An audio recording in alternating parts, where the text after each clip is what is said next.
देख लेते हैं सारे ब्रिटिशकालीन जितने भी रेगुलेटिंग एक्ट आए थे। तो 1773 का रेगुलेटिंग एक्ट, इसके द्वारा क्या हुआ, बंगाल का जो गवर्नर था उसको बंगाल का गवर्नर जनरल बना दिया गया। तो ऐसा फर्स्ट वारेन हेस्टिंग्स था जो बना, बंगाल का गवर्नर जनरल जो पहला बना वो कौन था, वारेन हेस्टिंग्स था। और अंतिम गवर्नर भी ये भी था, वारेन हेस्टिंग्स ही, क्योंकि 1774 से 1785 तक ये रहा। ठीक है, तो अंतिम गवर्नर पूछे तो वारेन हेस्टिंग्स ही था, और प्रथम बंगाल का गवर्नर जनरल पूछे तब भी वो वारेन हेस्टिंग्स ही आएगा। ठीक है, 1774 से 85 तक रहा। उसके बाद इसकी सदस्यता हेतु, सहायता हेतु 4 सदस्यीय कार्यकारिणी, ठीक है, कार्यकारी परिषद का भी गठन किया गया। और 1774 में इसी रेगुलेटिंग एक्ट के तहत 1774 में उच्चतम न्यायालय की स्थापना की गई। इसमें मुख्य न्यायाधीश थे और 3 अन्य न्यायाधीश थे। मुख्य न्यायाधीश जो पहले हुए वो कौन थे, सर इल्जा इम्पे भी नाम ध्यान रखना। फिर इसी के 1773 रेगुलेटिंग एक्ट के द्वारा मद्रास बम्बई के गवर्नर बंगाल के गवर्नर जनरल के क्या हो गए, अधीन हो गए।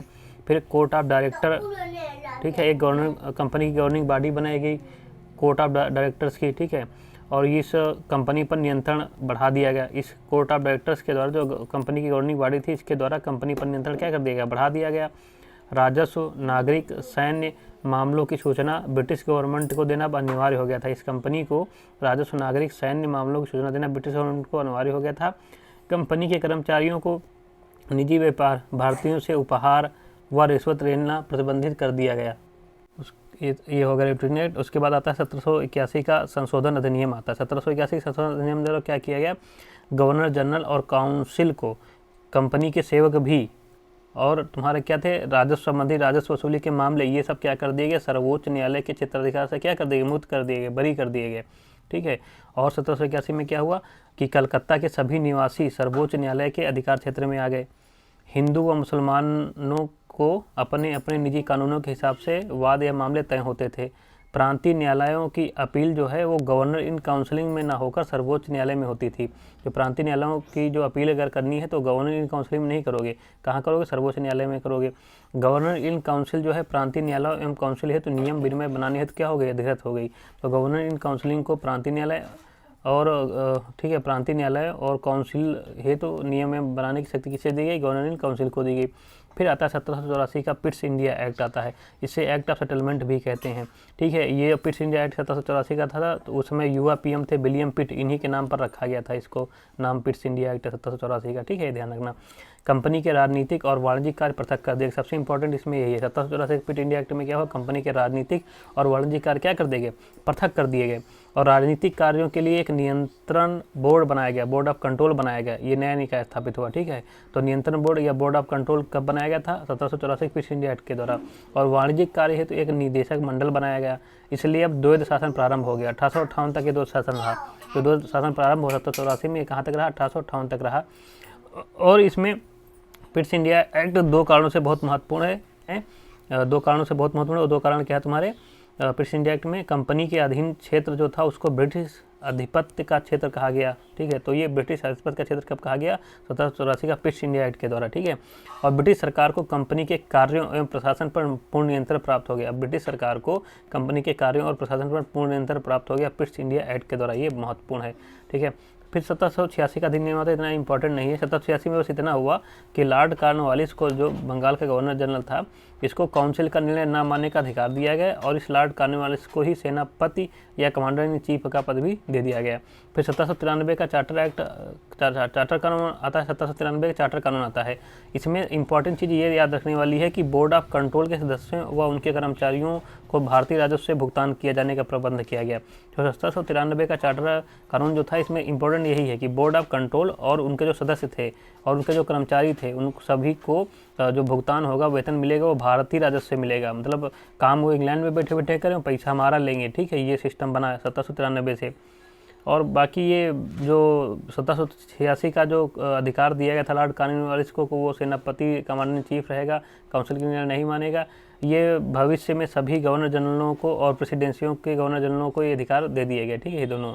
उसके बाद भारत पर व्यापार एकाधिकार 20 वर्षों तक बढ़ा दिया गया, ठीक है, 1793 के द्वारा ये हुआ था। तो मेन तो यही है, बोर्ड ऑफ कंट्रोल के सदस्यों और उनके कर्मचारियों को वेतन जो भारतीय राजस्व देने का प्रबंध 1793 चार्टर कानून द्वारा हुआ। उसके बाद आता है आपका चार्टर कानून 1813। चार्टर कानून 1813 इसे क्या हुआ, इसमें व्यापार एकाधिकार जो कंपनी का उसको समाप्त कर दिया गया। अब भारतीय व्यापार सभी ब्रिटिश व्यापारियों के लिए खोल दिया गया, ठीक है। हाँ, चाय और चीन के साथ जो व्यापार था वो कंपनी का एकाधिकार भी बना रहा चाय और चीन के साथ। बाकी 1813 के द्वारा चार्टर एक्ट के द्वारा व्यापारिक कंपनी का व्यापारिक अधिकार समाप्त कर दिया गया, एकाधिकार समाप्त कर दिया गया। और भारतीय व्यापार सभी ब्रिटिश व्यापारियों में कोई भी आके ब्रिटिश का आदमी व्यापार भारत में कर सकता था। अब ब्रिटेन के राजा की प्रभुत्ता प्रकट की गई और उसको स्थापित भी किया गया 13 के द्वारा, ठीक है। ईसाई मिशनरियों को भारत आने की अनुमति दी गई और लोगों को प्रबुद्ध करने की अनुमति दी गई, बहुत इंपॉर्टेंट। 1813 के एक्ट के द्वारा पश्चिमी शिक्षा का प्रचार प्रसार की व्यवस्था भी की गई एक्ट 1813 के द्वारा। और 1813 के एक्ट द्वारा स्थानीय सरकारों को कर लगाने के लिए अधिकृत किया गया। अगर भुगतान कोई ना करे तो उसको दंड देने की भी शक्ति दी गई स्थानीय सरकारों को। और शिक्षा हेतु प्रतिवर्ष 1 लाख रुपए की व्यवस्था की गई। लेकिन आंग्र समर्थक और प्राच्य समर्थक इन लोगों में विवाद हो गया था, इसलिए इसको 1823 तक खर्च नहीं किया जा सका था, ठीक है। तो आंग्र समर्थक कौन था, ट्रेवेलियन थे, ठीक है। प्रामाणे पासे चलता है पासे प्रिंसेप, ठीक है, एचटी प्रिंसेप प्राच्य समर्थक थे, ये भी ध्यान रखना। फिर आता है 1833 का चार्टर अधिनियम, मतलब 1833 का एक्ट आता है। 1833 के एक्ट क्या हुआ, अब बंगाल के गवर्नर जनरल को हम भारत का गवर्नर जनरल बना दिए। क्या बना दिए, भारत का गवर्नर जनरल बना दिए। और ये प्रथम भारत का गवर्नर जनरल कौन था, लॉर्ड विलियम बेंटिंग था। तो पहली बार ऐसी सरकार बनाई गई, ठीक है, जो ब्रिटिश अधीन संपूर्ण भारतीय क्षेत्र पर पूर्ण नियंत्रण रखती थी। तो एक्ट 1833 के द्वारा ऐसी सरकार अब बनी जो ब्रिटिश के अधीन जितना भी क्षेत्र था उस पर पूर्ण नियंत्रण रखती थी, ठीक है। वो क्योंकि वो भारत का गवर्नर जनरल बन गया वो मेन आदमी, ठीक है। बम्बई व मद्रास गवर्नरों की विधायी शक्ति बिल्कुल समाप्त की गई है। बम्बई और मद्रास गवर्नरों की विधायी शक्ति क्या कर देगी, समाप्त कर दी गई। और पूर्व में जो कानून बने थे उनको नियामक कानून कहा गया। अब पूर्व में जो कानून बने थे नियामक कानून, और जो नए कानून अब बनने लगे उनको एक्ट या अधिनियम कहा जाने लगा, ठीक है।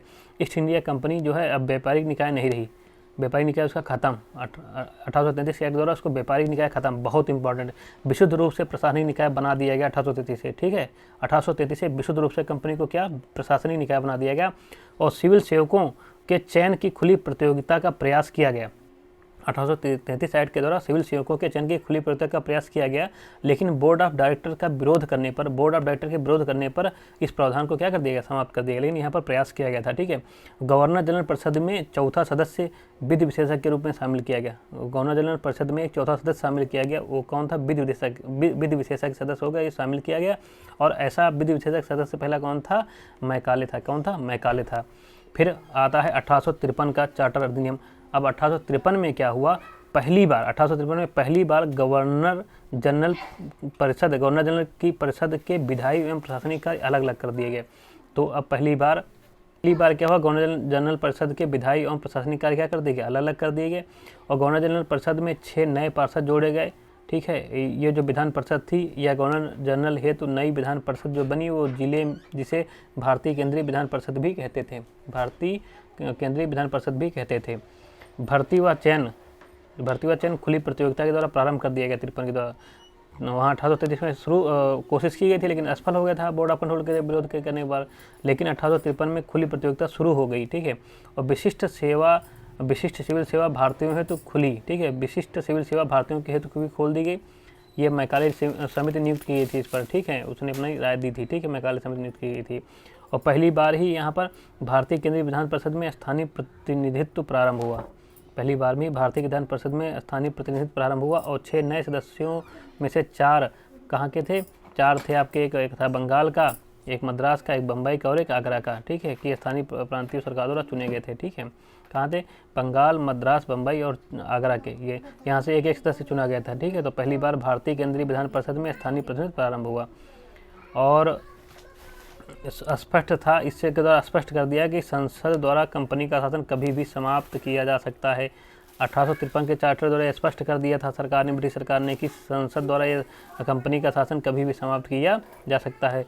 और विधि सदस्य को गवर्नर जनरल परिषद का पूर्ण सदस्य बना दिया गया, क्योंकि 1833 में जो एक चौथा सदस्य बढ़ा था विधि विशेषज्ञ जो पहला था मैकाले, अब वो विधि विधि सदस्य को क्या कर दिया है, गवर्नर जनरल परिषद में पूर्ण रूप का सदस्य बना दिया कि अब कोई ना कोई वहाँ पर क्या रहेगा, विधि सदस्य रहेगा, विधि सदस्य रहेगा। तो 1853 हो गया। अब 1858 का आता है भारत सरकार अधिनियम।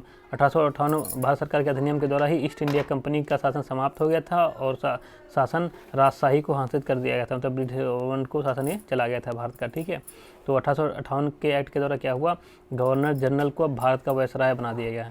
और ये पहला वायसराय जो था आपका लॉर्ड कैनिंग था, और लास्ट अगर भारत के गवर्नर जनरल पूछे तो भी वो लॉर्ड कैनिंग ही था, ठीक है। लॉर्ड कैनिंग के समय ही 1857 का विद्रोह हुआ था, तभी ये तुम्हारा 1858 का अधिनियम आया और कंपनी का शासन खत्म और क्या कर गया, तुम्हारा ब्रिटिश सरकार का शासन शुरू हो गया। तो भारत का वायसराय चुना गया, जो फर्स्ट वायसराय था लॉर्ड कैनिंग ही था, इसलिए अंतिम भारत का गवर्नर जनरल भी लॉर्ड कैनिंग ही था। तो ब्रिटिश ताज का प्रत्यक्ष प्रतिनिधि बन गया ये लॉर्ड कैनिंग, क्या बन गया, ब्रिटिश ताज का प्रतिनिधि बन गया, प्रत्यक्ष प्रतिनिधि बन गया। तो ब्रिटिश ताज का प्रत्यक्ष प्रतिनिधि कौन बन गया, वायसराय, भारत का वायसराय। नियंत्रण बोर्ड और निदेशक बोर्ड क्या कर दिए गए, तुम्हारे समाप्त कर दिए गए। शासन की द्वैध प्रणाली क्या होगी, समाप्त होगी। शासन की द्वैध प्रणाली क्या होगी, तुम्हारी समाप्त होगी, ठीक है। तो अब नया पद एक बनाया गया, भारत का राज सचिव, एक नया पद बनाया गया, भारत का राज सचिव। और ये ब्रिटिश कैबिनेट का सदस्य था, ब्रिटिश संसद के प्रति उत्तरदायी था। तो ये भारत का राज्य सचिव था लेकिन ब्रिटिश कैबिनेट का सदस्य था और ब्रिटिश संसद के प्रति उत्तरदायी था, भारत की जनता के प्रति उत्तरदायी नहीं था। और भारत का राज सचिव की प्रशासन पर संपूर्ण नियंत्रण की शक्ति थी। भारत का जो राज सचिव था उसको भारतीय प्रशासन पर संपूर्ण नियंत्रण की शक्ति थी। और भारत सचिव की सहायता के लिए 15 सदस्यीय परिषद बनाई गई और इसका अध्यक्ष स्वयं भारत सचिव रहता था। और जो ये परिषद थी वो केवल सलाहकार परिषद थी, जरूरी नहीं कि परिषद का ये मतलब नियम बात माने ही माने, मन करेगा मानेगा, मन करेगा नहीं मानेगा। तो अब इसके बाद आ जाता है 1861 का भारत परिषद अधिनियम। 1861 का भारत परिषद अधिनियम आता है। अब कानून बनाने की जो शक्ति थी, भारतीय प्रतिनिधियों को शामिल करने की शुरुआत की गई। कानून बनाने में भारतीय प्रतिनिधियों को भी शामिल करने की शुरुआत हो गई 1861 से, ठीक है। मद्रास बम्बई प्रेसिडेंसियों को विधायी शक्तियाँ दी गई, जो विधायी शक्तियाँ ख़त्म कर दी गई थी, अब पुनः विधायी शक्तियाँ दी गई। मद्रास और बम्बई प्रेसिडेंसियों को विधायी शक्तियाँ दी गई, पुनः विकेंद्रीकरण की प्रक्रिया मतलब प्रारंभ हो गई। तो रेगुलेटिंग एक्ट 1773 की केंद्रीकरण की प्रक्रिया को उलट दिया गया। जो रेगुलेटिंग एक्ट 1773 में केंद्रीकरण की प्रक्रिया शुरू हुई थी, अब उसको 1861 के अधिनियम के द्वारा क्या कर दिया, उलट दिया गया, क्योंकि अब विकेंद्रीकरण की शक्ति प्रक्रिया प्रारंभ हो गई। अब मद्रास और बम्बई प्रेसिडेंसियों को विधायी शक्ति बनाने का विधायी शक्तियाँ दी गई, ठीक है। अब इस नीति के कारण ही जो 1861 में शुरू हुआ है कि मतलब पुनः विकेंद्रीकरण की प्रक्रिया जो शुरू हुई है, तो इसी नीति के कारण 1937 तक प्रांतों को संपूर्ण आंतरिक स्वतंत्रता हासिल हो गई थी। 1937 तक प्रांतों को संपूर्ण आंतरिक स्वतंत्रता हासिल हो गई थी, ठीक है। वायसराय आपातकाल में अध्यादेश की शक्ति जारी कर सकता था, अध्यादेश जारी कर सकता था, ठीक है। तो वायसराय को आपातकाल में अध्यादेश की शक्ति दी गई। इसकी अवधि कितनी थी, 6 माह की थी, ठीक है। आज भी अध्यादेश जारी किए जाते हैं जब तुम्हारी संसद ना चल रही हो या राज्य में विधानसभा ना चल रही हो, तो अध्यादेश राज्यपाल जारी कर सकता है और सेंटर में तुम्हारा राष्ट्रपति जारी कर सकता है अध्यादेश, ठीक है। इस अधिनियम ने लॉर्ड कैनिंग के द्वारा 1859 में प्रारंभ विभागीय प्रणाली को क्या कर दिया, समाप्त कर दिया। तो यही जो 1861 का अधिनियम था, इसने लॉर्ड कैनिंग द्वारा जो 1859 में प्रारंभ विभागीय प्रणाली से उसको क्या कर दिया, समाप्त कर दिया। अब 1892 का भारत परिषद अधिनियम आया। 1892 का भारत परिषद अधिनियम आया, तो इसके द्वारा क्या हुआ, 1892 के भारत परिषद अधिनियम के द्वारा केंद्रीय और प्रांतीय विधान परिषदों को, ठीक है, अतिरिक्त मतलब गैर सरकारी सदस्यों की संख्या क्या कर दी गई, इसमें बढ़ा दी गई। तो केंद्रीय और प्रांतीय जो विधान परिषदें थी उसमें अतिरिक्त अर्थात गैर सरकारी सदस्यों की संख्या बढ़ाई गई, लेकिन बहुमत भी सरकारी सदस्यों का ही था। गैर सरकारी सदस्यों का बहुमत नहीं था। संख्या तो बढ़ाई गई लेकिन बहुमत सरकारी सदस्यों का ही था। और 1892 के द्वारा क्या हुआ, भारतीय सदस्यों को वार्षिक बजट पर बहस करने, सरकार से 6 दिन की पूर्व नोटिस पर प्रश्न पूछने का अधिकार भी दिया गया। पूरक प्रश्न और मतदान का अधिकार अभी नहीं दिया गया था, ये ध्यान रखना। 1892 में पूरक प्रश्न और मतदान का अधिकार नहीं दिया गया था। हाँ, भारतीय सदस्यों को वार्षिक बजट पर बहस करने का अधिकार दे दिया गया। सरकार से 6 दिन की पूर्व नोटिस पर प्रश्न पूछने का थोड़ा बहुत अधिकार दिया गया। पूरक प्रश्न और मतदान अधिकार नहीं दिया गया था, ये ध्यान रखना। और 1892 के द्वारा सीमित अर्थों में निर्वाचन पद्धति शुरू हुई। सीमित अर्थों में निर्वाचन पद्धति मतलब 1892 के द्वारा शुरू की गई थी। फिर 1909 का भारत परिषद अधिनियम आता है, इसको पार्लियामेंट्री उत्तर भी कहते हैं। तो इसको देखो मालूम टेस्ट सुधार बनाने में तुम्हारे गोपाल कृष्ण गोखले का एक बहुत बड़ा सहयोग था, मतलब इन्होंने बहुत काफ़ी सहयोग इसमें किया था। एक क्वेश्चन भी आ चुका है, ठीक है। 1909 का भारत परिषद अधिनियम, मार्ले मिंटो सुधार इसको बोलते हैं। इसमें क्या हुआ, केंद्रीय और प्रांतीय विधान परिषद में क्या हुआ, केंद्रीय और प्रांतीय विधान परिषदों का आकार काफ़ी बढ़ा दिया गया। 16 से संख्या कितनी हो गई, 60 सदस्य हो गए, लेकिन बहुमत अभी भी किसका था, सरकारी का ही था, सरकारी सदस्यों का ही बहुमत था। और विधान परिषदों के कार्यों को भी बढ़ाया गया, विधान परिषदों के कार्यों को भी बढ़ाया गया। अब अनुपूरक प्रश्न पूछना, बजट पर संकल्प रखना, ये सब शक्ति दी गई। अनुपूरक प्रश्न पूछना, बजट पर संकल्प रखना, शक्ति दी गई। और पहली बार इंपॉर्टेंट है, 1909 में भारतीयों को वायसराय की कार्यकारी परिषद में शामिल किया गया। भारतीयों को वायसराय की कार्यकारी परिषद में शामिल किया गया। और ऐसे पहले सदस्य कौन थे, सत्येंद्र प्रसाद सिन्हा थे। सत्येंद्र प्रसाद सिन्हा थे जो वायसराय की कार्यकारी परिषद में शामिल हुए थे पहले, ठीक है। और पृथक निर्वाचन के तहत मुस्लिमों के लिए सांप्रदायिक प्रतिनिधित्व का प्रावधान किया गया। तो 1909 के द्वारा, माल्यम सुधार के द्वारा ही किया गया था, मुस्लिमों के लिए सांप्रदायिक प्रतिनिधित्व का प्रावधान किया गया, ठीक है। इसीलिए सांप्रदायिकता को अब यहाँ क्या मिल गया, वैधानिकता मिल गई। सांप्रदायिकता को क्या मिल गई, वैधानिकता प्राप्त हो गई। इसीलिए लॉर्ड मिंटो को सांप्रदायिक निर्वाचन का जनक कहा जाता है। लॉर्ड मिंटो को क्या कहा जाता है, सांप्रदायिक, लॉर्ड मिंटो को सांप्रदायिक निर्वाचन का जनक कहा जाता है, समझ गए। ये जो मार्ले मिंटो सुधार है 1909 का भारत सरकार का अधिनियम, जो इसमें मार्ले कौन था, ये भारत के राज सचिव थे। मार्ले कौन थे, भारत के राज सचिव थे इस समय। और मिंटो क्या थे तुम्हारे, ये तुम्हारे वायसराय थे। मिंटो क्या थे, तुम्हारे वायसराय थे, क्योंकि पूछ देता है कि लॉर्ड मार्ले और मिंटो सुधार आया था, तो उसमें तो वायसराय कौन था और भारत का सचिव कौन था।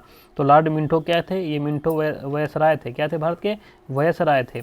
और मार्ले क्या थे, तुम्हारे राज सचिव थे, ठीक है, ध्यान रखना। राज सचिव कहाँ बैठता है, ये बैठता है ब्रिटिश में, और वायसराय तो भारत में बैठता है। तो मिंटो यहाँ थे ना, मिंटो तो जो थे तुम्हारे जो, ठीक है, लॉर्ड मिंटो, ये लॉर्ड मिंटो जो थे तो भारत में वायसराय का कार्य कर रहे थे, और मार्ले राज सचिव का कार्य कर रहे थे ब्रिटिश में बैठ के भारत के लिए, ठीक है। तो ये ध्यान रखना 1909 के अधिनियम के द्वारा। उसके बाद आ जाता है आपका भारत सरकार का अधिनियम 1919। इसके द्वारा भी बहुत कार्य हुए। प्रत्यक्ष निर्वाचन प्रणाली शुरू की गई, इसके द्वारा प्रत्यक्ष निर्वाचन प्रणाली शुरू की गई। और सांप्रदायिकता के आधार पर निर्वाचन का विस्तार किया गया। सांप्रदायिक के आधार पर निर्वाचन का विस्तार किया गया। क्या किया गया, सिख, भारतीय ईसाई और आंग्ल भारतीयों और यूरोपियों हेतु भी मतलब पृथक निर्वाचन प्रणाली शुरू की गई। सिख, भारतीय ईसाइयों और आंग्ल भारतीयों के लिए और यूरोपियों के लिए भी पृथक निर्वाचन की पद्धति शुरू की गई। देखो अभी दलित इसमें नहीं शामिल हुए 1919 तक। 1909 में मुस्लिम आ गए थे पृथक निर्वाचन प्रणाली में। अब ये सिख, भारतीय ईसाई, आंग्ल भारतीय और यूरोपीय भी आ गए 1919 के द्वारा, ठीक है। और प्रथम बार केंद्र में द्विसदनीय व्यवस्था शुरू की गई। प्रथम बार केंद्र में द्विसदनीय व्यवस्था 1919 के एक्ट के द्वारा शुरू की गई, ठीक है। और सभी विषयों को केंद्र और प्रांतों में बांट दिया गया, केंद्र और प्रांतों में बांट दिया गया।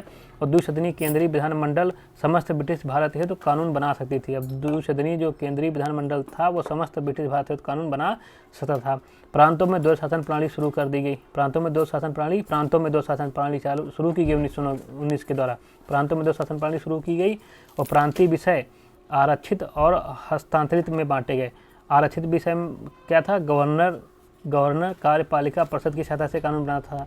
आरक्षित विषयों में गवर्नर कार्यपालिका परिषद की सहायता से कानून बनाता था और विधान परिषद के प्रति ये उत्तरदायी नहीं थी आरक्षित विषयों में।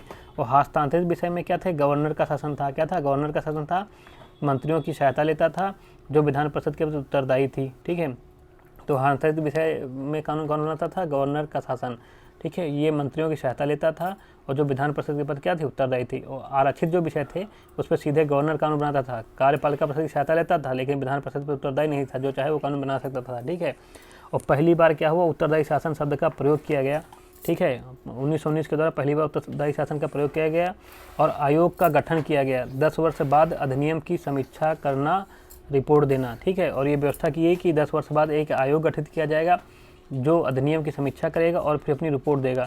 तो वही जो 1927 का साइमन कमीशन आया था वो यही साइमन कमीशन यही आयोग था जो ये व्यवस्था की गई है 1919 के द्वारा कि एक आयोग आएगा और इस अधिनियम की क्या करेगा, समीक्षा करेगा। तो वही 1927 में आया था साइमन कमीशन।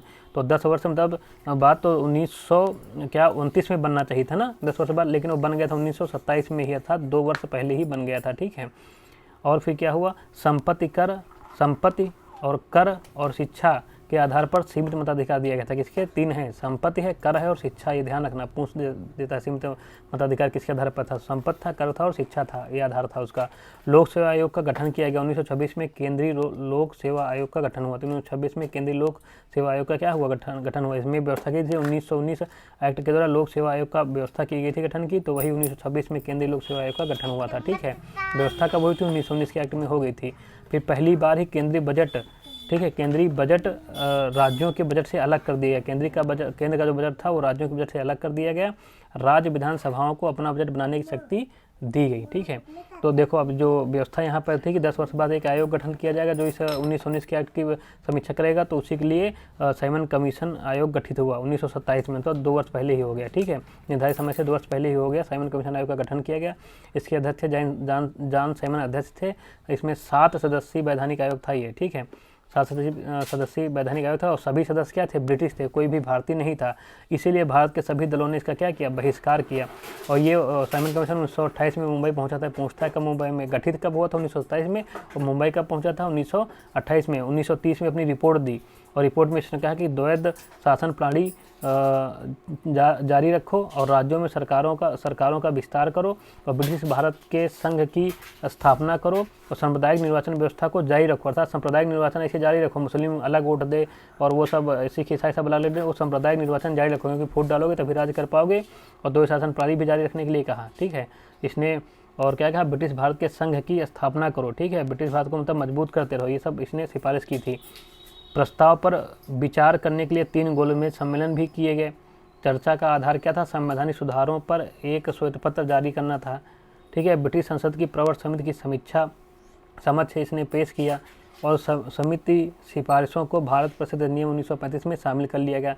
तो जो ये आयोग आया था, ठीक है, तो इसके प्रस्ताव पर विचार करने के लिए 3 गोलों में सम्मेलन हुए और चर्चा के आधार पर संवैधानिक सुधारों पर एक शोध पत्र जारी किया गया था और वो शोध पत्र ब्रिटिश संसद की प्रवर समिति के समक्ष पेश किया गया था। और उस शोध पत्र की जो था कि समिति की सिफारिशों के बाद ही सिफारिशों के आधार पर ही भारत परिषद अधिनियम 1935 आया था। ठीक है, उस सिफारिशों को भारत परिषद अधिनियम 1935 में शामिल किया गया था। तो सांप्रदायिक अवार्ड या कम्युनल अवार्ड भी आया बीच में।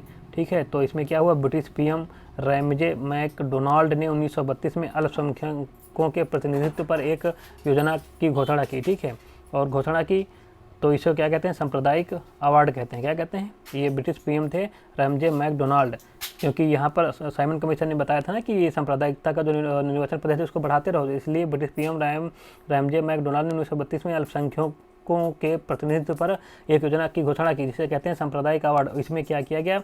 न सिर्फ मुस्लिम को, सिख को, ईसाई को, यूरोपियों को, आंग्ल भारतीयों हेतु ही बल्कि दलितों हेतु भी पृथक निर्वाचन व्यवस्था का शुरुआत किया गया। अगर ये सब पास हो जाता, महात्मा गांधी अगर धरना न देते, अनशन न बैठते होता जेल में, तो आज जो पाकिस्तान बटा है मुस्लिमों के लिए, तो एक देश दलितों के लिए भी बांटा जाता कि दलित के लिए अलग देश बटा होता, आंग्ल भारतीयों के लिए अलग देश होता। तो जैसे अफ्रीका में छोटे छोटे देश हैं इसे, वैसे भारत बटा होता।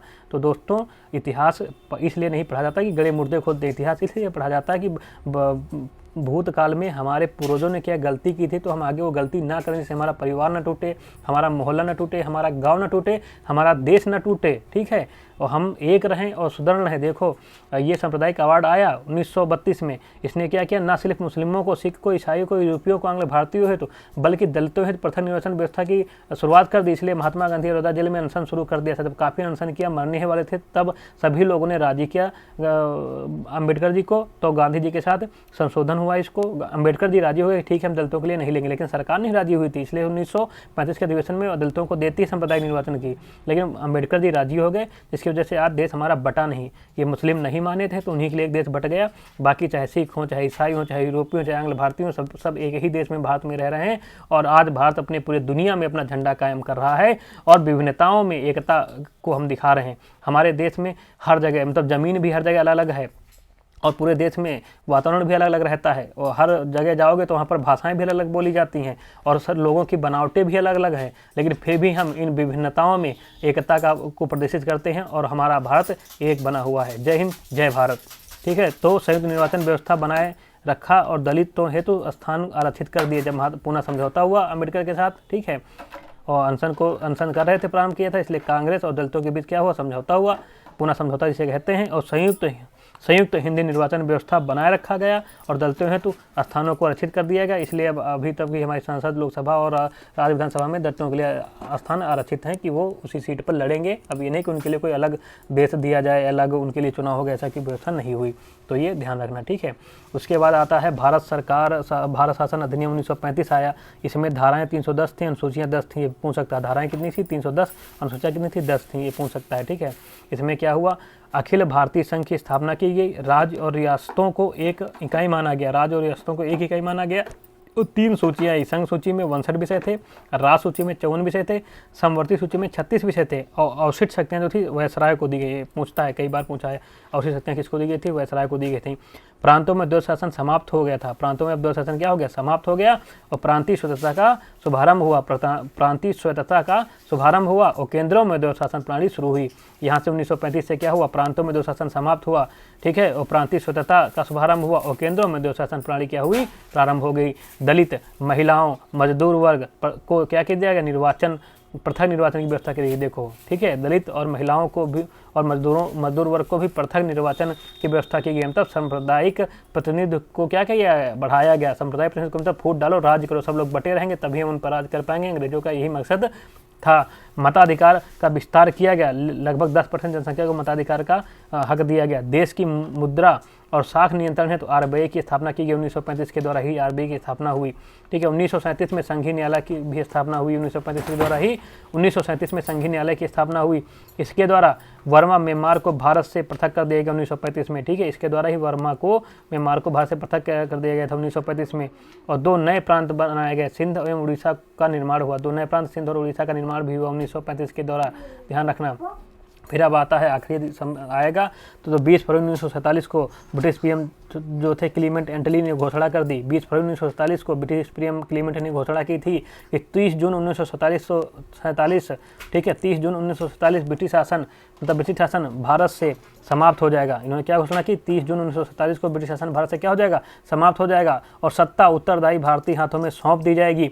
मुस्लिम लीग ने आंदोलन शुरू कर दिया और भारत विभाजन की बात की, क्योंकि देखो अंग्रेज अब समझ गए थे कि भारत को बांटना ठीक बात नहीं है। यहाँ पर ज़िंदगी भर लोग लड़ते रहेंगे, हमेशा तक लोग लड़ते रहेंगे और इसमें ब्रिटिश की बदनामी होगी, ब्रिटिश पर उंगलियां उठाई जाएंगी। इसलिए अब लेकिन अब उन्होंने सांप को पाल लिया था, अब तो खतरा तो पैदा करेगा नहीं, गड्ढा खोदोगे फिर तुम ही उस गड्ढे में गिरोगे, ठीक है। लेकिन अब जब इन्होंने घोषणा की तो उन्होंने ये नहीं कहा कि भारत को हम बांटेंगे, उन्होंने कहा एक जिम्मेदार सत्ता उत्तरदायी भारतीय हाथों में दी जाएगी, अर्थात भारत को बांटा नहीं जाएगा, किसी एक को सत्ता दी जाएगी।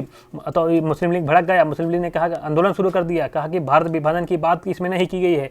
इसलिए क्या हुआ, 3 जून 1947 को ब्रिटिश सरकार ने स्पष्ट किया कि भारतीय संविधान उन पर लागू नहीं होगा। भाई इसने फिर बहुत आंदोलन किया, भारत विभाजन की बात की, तो 3 जून 1947 को ब्रिटिश सरकार ने फिर ये स्पष्ट कर दिया, अभी ये भी नहीं कहा कि हम बांटेंगे। 3 जून 1947 को ब्रिटिश सरकार ने स्पष्ट किया कि संविधान उन पर लागू नहीं होगा जो इसे स्वीकार नहीं करते हैं। इसी दिन 3 जून 1947 को वायसराय लॉर्ड माउंटबेटन ने माउंटबेटन योजना, विभाजन की योजना प्रस्तुत कर दी थी, ठीक है। अब भाई जब उन पर नहीं लागू हो तो विभाजन करना पड़ेगा। इसी दिन 3 जून 1947 को वायसराय लॉर्ड माउंटबेटन ने माउंटबेटन योजना विभाजन योजना पेश की। कांग्रेस और मुस्लिम लीग ने इसको स्वीकार कर लिया। इस प्रकार भारतीय स्वतंत्रता अधिनियम 1947 लागू हुआ था। जब ये हुआ था, देखो यहाँ पर शुरुआत में बांटने के चक्कर में नहीं थे, लेकिन फिर बहुत बड़े दंगे होने लगे थे ना, उन दंगों को देख के फिर माउंटबेटन योजना 1947 में आई थी 3 जून 1947 को, जिसमें विभाजन की बात की गई और दोनों ने स्वीकार कर लिया, कांग्रेस और मुस्लिम लीग ने, और भारत स्वतंत्रता अधिनियम पारित हुआ 1947 बनकर लागू हुआ, जिससे 2 राष्ट्र का जन्म हुआ। भारत तो पहले से ही था, एक नया बच्चा पैदा हो गया पाकिस्तान नाम का, ठीक है। फिर हो गया भारतीय स्वतंत्रता अधिनियम 1947 आया। इसमें तो बहुत सारे प्रावधान थे, लेकिन इंपॉर्टेंट प्रावधान देख लेते हैं कि ब्रिटिश राज समाप्त कर दिया गया। 15 अगस्त 1947 को स्वतंत्र और संप्रभु राष्ट्र घोषित हो गया भारत, ठीक है। विभाजन हो गया था भारत का, 2 डोमिनियन संप्रभुत राष्ट्र भारत और पाकिस्तान का क्या हो गया, सृजन हो गया। वायसराय पद जो हो गया अब समाप्त हो गया। दोनों में गवर्नर जनरल पद सृजित किए गए, भारत और पाकिस्तान में दोनों में गवर्नर जनरल पद सृजित किए गए। और नियुक्ति क्या होती, नए राष्ट्र की कैबिनेट की सिफारिश पर ब्रिटेन के ताज को, ब्रिटेन का इन पर नियंत्रण नहीं था, ठीक है। नियुक्ति का अधिकार इसको दिया कि नए राष्ट्र की कैबिनेट की सिफारिश पर ब्रिटेन के ताज को नियुक्ति का अधिकार दिया गया था, लेकिन अब ब्रिटेन का इन पर कोई नियंत्रण नहीं रहेगा। संविधान सभा को संविधान बनाने का, उसके लिए किसी भी देश के संविधान को अपनाने की शक्ति तथा वे किसी भी ब्रिटिश कानून को समाप्त करने का कानून बना सकती थी। यहाँ तक स्वतंत्रता अधिनियम को भी ये संविधान सभा समाप्त कर सकती थी ना, कानून इसको शक्ति पावर दी गई थी। इस प्रकार भारत का सम्राट का जो शब्द था, भारत का सम्राट का शब्द था, ये बीच को क्या कर देगा, समाप्त कर देगा। तो ये हो गया हमारा, सारे कानून हो गए। तो थोड़ा ये देख लेते हैं कि भारत के प्रथम और अंतिम गवर्नर और गवर्नर जनरल वायसराय। तो देखो रॉबर्ट क्लाइव जो था बंगाल का गवर्नर बना था। रॉबर्ट क्लाइव सबसे पहले बंगाल का गवर्नर बना था। 1785 से 60 रहा, फिर 1765 से 67 भी रहा था। ठीक है, 1785 से ये कुछ गड़बड़ लिख गया है यार, देखते हैं एक मिनट। ठीक है, 1785 नहीं है, ये 1757 है। कहाँ है तुम्हारा, 1757 तक रहा। ठीक है, 1757 से 60 तक रहा। ठीक है, ये तुम्हारा कहाँ रहा, रॉबर्ट क्लाइव 1757 से 60 तक बंगाल का गवर्नर रहा, फिर दोबारा 1765 से 67 तक रहा। फिर वॉरेन हेस्टिंग्स देखो बंगाल का अंतिम गवर्नर जनरल रहा, 1772 से 74 तक रहा। वॉरेन हेस्टिंग्स जो है बंगाल के अंतिम गवर्नर के रूप में रहा 1772 से 1774 तक। फिर 1773 का रेटिंग एक्ट आया था, उसके द्वारा बंगाल के गवर्नर को क्या बना दिया गया, बंगाल के जनरल को बना दिया गया था ना, बंगाल के प्रथम गवर्नर जनरल बना दिया गया ना, जनरल रहा था। ठीक है, अंतिम गवर्नर रहा ना, अब गवर्नर को गवर्नर जनरल बना दिया गया था 1773 रेटिंग एक्ट के द्वारा। इसलिए 1774 से 1785 तक ये वॉरेन हेस्टिंग्स क्या रहा, प्रथम बंगाल का गवर्नर जनरल बनकर रहा। ठीक है, उसके बाद गवर्नर जनरल जो है को क्या बना दिया गया था, भारत का गवर्नर जनरल बना दिया गया। अब देखो पहले केवल गवर्नर था, फिर गवर्नर को क्या बनाया गया, गवर्नर जनरल बनाया गया। क्या बनाया गया, गवर्नर जनरल बनाया गया। फिर गवर्नर जनरल को क्या बनाया गया, भारत का गवर्नर जनरल बनाया गया। ठीक है, गवर्नर जनरल बनाया गया। उसके बाद वायसराय बनाया गया था। ठीक है, तो ये 3 बार चेंज हुआ था। तो देखो पहले गवर्नर ही था, तो रॉबर्ट क्लाइव भी गवर्नर बना बंगाल का, 1757 से 60 तक रहा था, फिर 1765 तक 67 तक रहा, बीच में कुछ और लोग भी आए हों। फिर तो वॉरेन हेस्टिंग्स आया रहा बंगाल का गवर्नर। ठीक है, तो 1773 का रेटिंग एक्ट आया, 1773 का रेटिंग जब एक्ट आया 1773 का, तो गवर्नर को बना दिया गया, बंगाल का गवर्नर जनरल बना दिया गया, जनरल शब्द जोड़ा गया। तो पहला गवर्नर जनरल कौन बना, ये वॉरेन हेस्टिंग्स 1774 से 85 रहा। उसके बाद तुम्हारा बंगाल के अंतिम अब गवर्नर जनरल बनाया गया, भारत का गवर्नर जनरल बनाया गया। तो बंगाल के गवर्नर जनरल के अंतिम पद पर कौन रहा, ये लॉर्ड विलियम बेंटिंक रहा।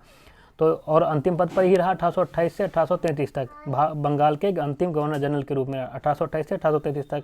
फिर भारत का प्रथम गवर्नर जनरल कौन बना, ये 1833 से 1835 तक यही रहा, विलियम बेंटिंक ही रहा। ठीक है, भारत का प्रथम गवर्नर जनरल रहा। ठीक है, ये भारत का प्रथम गवर्नर रहा, ये तुम्हारा जनरल रहा 1833 से 1835 तक।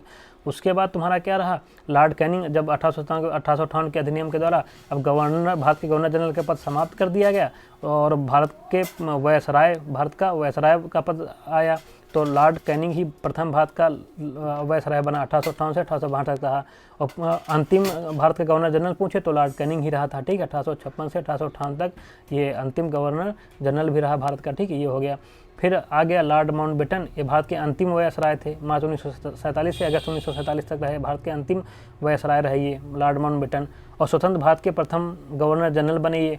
ठीक है, अब जब भारत स्वतंत्र हुआ तो वायसराय पद खत्म करके फिर गवर्नर जनरल का पद बनाया गया। तो स्वतंत्र भारत के प्रथम गवर्नर जनरल कौन बने तुम्हारे, यही बने ब्रिटिश लॉर्ड माउंटबेटन। ठीक है, ये अगस्त 1947 से जून 1948 रहे।